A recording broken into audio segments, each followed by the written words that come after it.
Halo, layanan analitis ing tutul karo sampeyan sistem guru markets. Ayo miwiti karo sawetara informasi ringkesan babagan perusahaan. Yen sampeyan pengin, sampeyan bisa ngaso video. Disaranake sampeyan sinau kabeh indikator perusahaan sing diteliti kanthi rinci.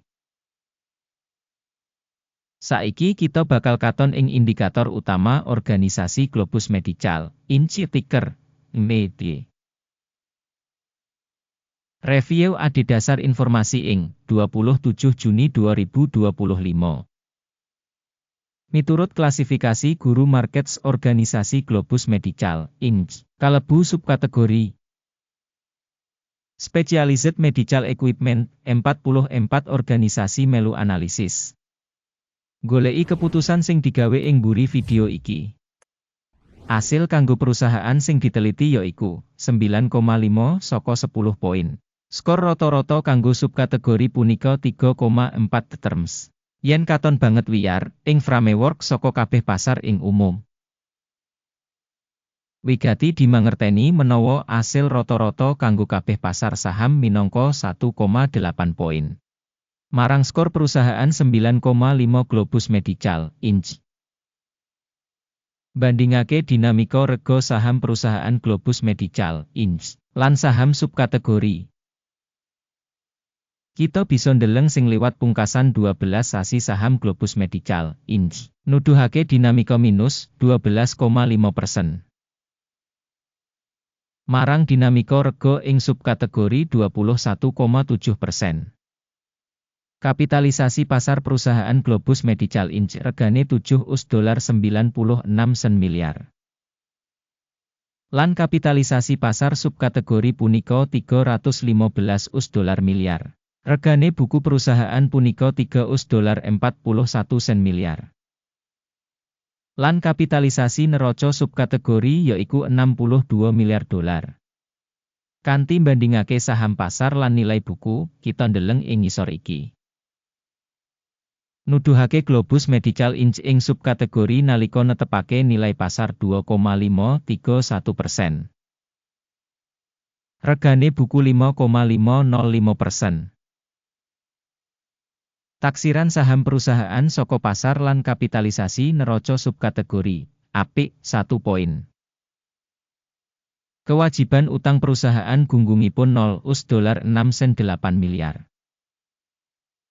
Rasio utang kanggo nilai buku 2% saka usaha perusahaan.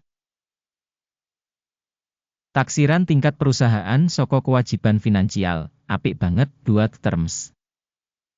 Nilai pasar perusahaan kanggo rasio laba yaiku 42,9. Rata-rata ing subkategori punika 86,8. Evaluasi nilai pasar saham kanggo rasio pangentukan dibandingake karo perusahaan ing subkategori, apik banget, 2 poin. Media wiki kanggo pungkasan 12 sasi ana $186 mayuta-yuta. Bati liwat sabanjur 12 sasi digambaraken $500 mayuta-yuta. Taksiran pratandha laba ing mangsa ngarep dibandingake karo perusahaan ing subkategori, apik, 1 poin. Rasio regane kanggo revenue perusahaan yaiku 3,2. Rata-rata kanggo subkategori yaiku 6,1. Evaluasi rega saham perusahaan kanggo rasio revenue dibandingake karo indikator subkategori, apik, 0,5 poin. Revenue kanggo pungkasan 12 sasi ana $2.510 mayuta-yuta. Revenue maju kanggo sabanjur 12 sasi samestine $4.090 mayuta-yuta. Evaluasi indikator volume penjualan ing mangsa ngarep dibandingake karo indikator perusahaan ing subkategori, apik, 1 poin. Marginality punika 7,4%, karo rata-rata ing subkategori 7,1%. Asesmen untung dibandingake pratandha subkategori, apik, 0,5 terms. Bagian perusahaan ing syarat-syarat nomor personel ing subkategori punika 3,458%. Iki 37% luwih saka nuduhake kapitalisasi pasar.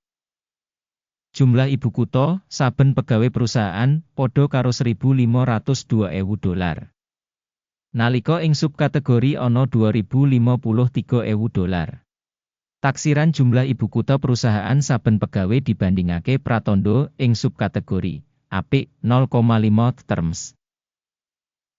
Jumlah bati saben karyawan individu $35.000. Rata-rata ing subkategori punika $23.07. Evaluasi bati saben karyawan dibandingake karo indikator ing subkategori apik 0,5 poin.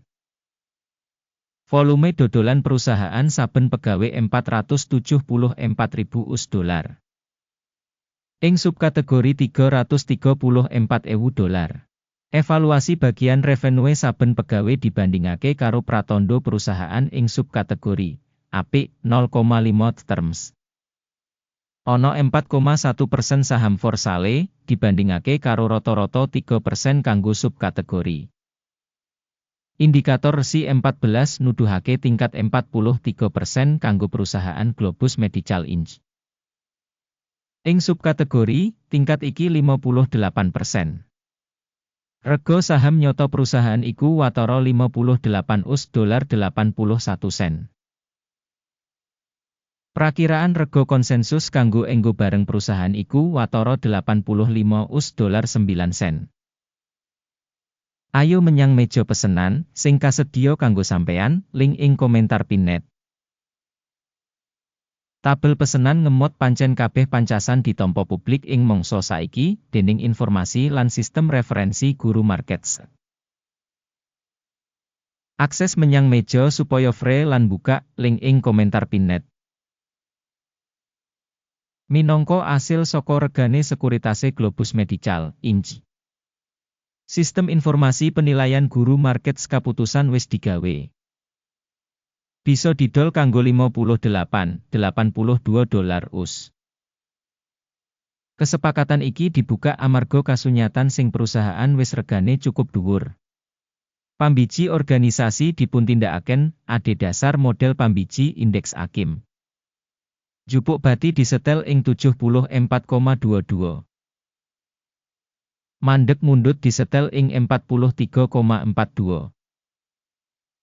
Yen pesenan ora ditutup kanthi njupuk bati utawa mandeg mundut, banjur pesenan didandani kanthi otomatis adhedhasar asil sesi ijol-ijolan tanggal 27 Juli 2025. Utawa ing dina kerja pungkasan sadurunge tanggal sing ditemtokake. Ticker SL punika transaksi sale counter filing. Video ing urutan wawas bakal utawa wis diterbitake ing saluran iki. Ing kasus nutup samubarang pesenan, dasar utawa wawas. Urutan kapindho tetep ing rega final. Matur nuwun kanthi sanget kanggo pamirsa sing nonton nganti pungkasan lan nggunakake sistem bantuan Guru Markets.